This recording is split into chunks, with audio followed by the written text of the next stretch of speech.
Welcome to the slop farm. Enjoy the video. You start by confirming safety. Turn off the breaker and verify no live voltage with a tester. Once done, remove the faceplate and inspect the jack housing. Make sure you identify the wiring standard used, T568A or T568B.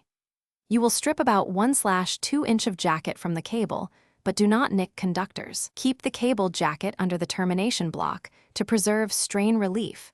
This matters for long. Now you terminate. Match each colored conductor to its slot following the chosen standard, and maintain the twist as close as possible to the termination to limit crosstalk. Use a punch-down tool once, seating each conductor firmly while the tool trims the excess. After all pairs are seated, visually inspect for stray strands and confirm the cable jacket is clamped for strain relief. Tighten mounting screws to avoid movement when plugging and unplugging. You finish by testing. Use a cable tester to confirm continuity and correct pair mapping, noting any opens or misbearing.